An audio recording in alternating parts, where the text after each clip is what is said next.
service system. Because we've got a contact center, and we've tested this when we are booking Yango, we want an app where ambulances can be booked using that particular app, because ambulances are centralized for the district of whatever catchment that is defined. Then an ambulance can quickly be sent and an evacuation is done. Number 2, Chair, is enhancement of provision of aeromedical services. A long time ago, Zambia flying areas. These clinics were taken up by the Ministry of Health, but some of them have been abandoned. And those of us who have got access to these clinics, we can attest to this. And we look at Rukuru East and Tumbama to be specific. There was a very good health facility there managed by the Zambia Flying Doctor Service. This time, facility. The Committee on Power from Parliament visited us, and the committee chairperson happens to be the MP for that particular area. And he said, what is happening with Tumba? My people are always asking me, why has Zambia Flying Doctor Service abandoned this particular clinic? So we have done an audit, Chair, and we've got an identification of specific clinics that would want to be handed over back to the Zambia Flying Doctor Service, so that provision of health services in those rural areas can be enhanced. Flying Doctor Service specialist clinics using the mobile unit. At the end of the picture of how we have utilized the mobile unit for the copper belt. The mobile units were procured at a very, and after that they were packed. The equipment that is lying idle in those units is a lot of capital expenditure. For the copper belt, Chair, you may wish to know that that unit was given to us almost 8-9 months ago. We identified one of our properties within Idola, evicted the tenant, pushed those trucks there, modified the power source from the normal generator truck to the vessel supply, so that we can reduce the operational cost on diesel. With that, Chair, it's a level 2 hospital. It's plug and play. That facility is helping us with internal income generation. So what we are saying is, when we go through all these provinces and identify the most rural districts, when we identify the most rural districts, we acquire a property in those rural districts, place the mobile units on those properties, in conjunction with the Rural Electrification Authority. I've had chats already with the MD for Rural Electrification Authority and sensitized them on this project. We can push RIA to connect those units using the grid supply, so that the cost of running those units is minimized.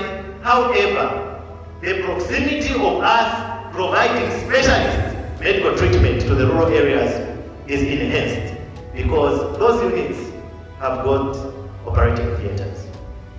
The last one, Chair, is enhancement of internal supplementary income generation for increased income generation. I was with the DG for ZAMSA. We've signed a very good contract, because I told him that whilst you are depending on a truck to move 400 kilometers and deliver your medical supplies, I can remove all the seats from the aircraft, come and load your medicines, deliver them. In a day I can do 5-6 trips depending on the location. That also has been actualized, and we hope that we should implement it immediately, because the MOUs have been signed. Establishment of aeromed centers on selected strategic areas of Zambia. If I stand here and just say, as Minister of Health will give me the grant, that's when I'm going to provide services. That is a non-starter. So what we have done here is we've got 2 medical centers on the copper belt. We have upgraded them. They can compete with any private hospital. So the influx of patients there has increased. Right now we are generating in the range of about 800 to 900,000 per month. We hope that we can increase that. If at all we open more of that, all what we are doing is creating a position of where we harvest resources in town for us to deploy them in the rural areas. This is what has made it possible for us to do 8 outreaches in a month, because the cost of one outreach may be as high as 150,000. Establishment of aero centers in selected strategic areas, that's what I've alluded to. Establishment and accreditation of aero in strategic areas. Aeromed is a medical center. Aerofarm is a pharmacy that belongs to the Zambia Flying Doctor Service. People are making money using NIMA. We are a health institution, so we are also opening pharmacies that are NIMA accredited, so that we can harvest more money and save a lot of our colleagues in the rural community. So when we are looking at the focus areas for 2024 to 2026, aeromedical services, through increased medical evaluations, we are targeting 48 in 24, 60 in 25, 72 in 26. We also want to ensure that 100,000 patients minimum are attended to next year, 120 and 150. These are the basic minimum figures, but we know that we will exceed all of us.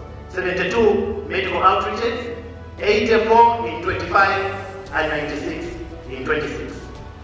When we are talking about provision of quality aviation services, Chair, we need at least one pressurized aircraft with 2 engines for next year. So our prayer as we live is that in next year's budget, we shall be included.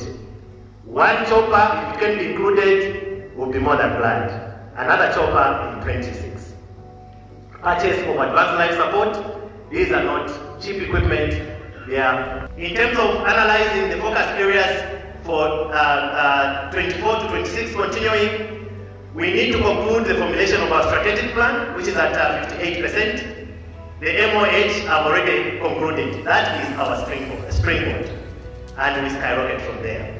The engine overhaul is 98%, as I mentioned, 2% for avionics, and it will be online. Rehabilitation of our aeromed centers, these ones, they are at 70%, and they are looking marvelous. Those of you who are on the Copper Belt, please find time to come. We are not wishing any of your real estate. Opening of Copper Belt high-cost aeromed center, this has been actualized. I received a call when I was just entering this meeting from HPCZ that we've been cleared to go ahead and start operations. Establishment of new hard-to-reach areas. We've continued with this crusade because a lot of dwelling to ensure that we carry out this activity as a continuous process. Revision of our act is very old.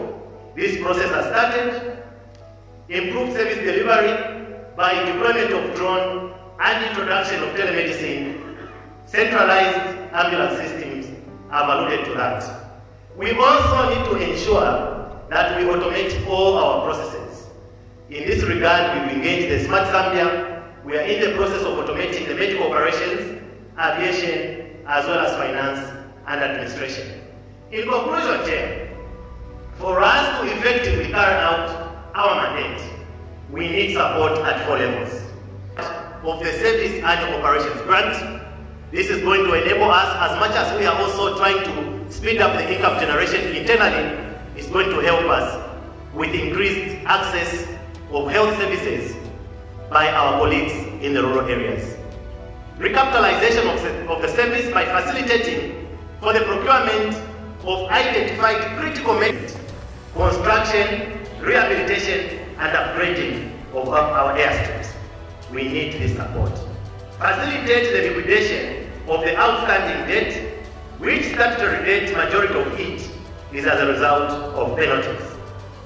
Lastly, Chair, we are begging the Ministry of Health to allocate the remaining mobile units so that we can put them to use, as we have demonstrated for Ndola. Chair, the last slide is just a pictorial view of how the mobile units are being utilized.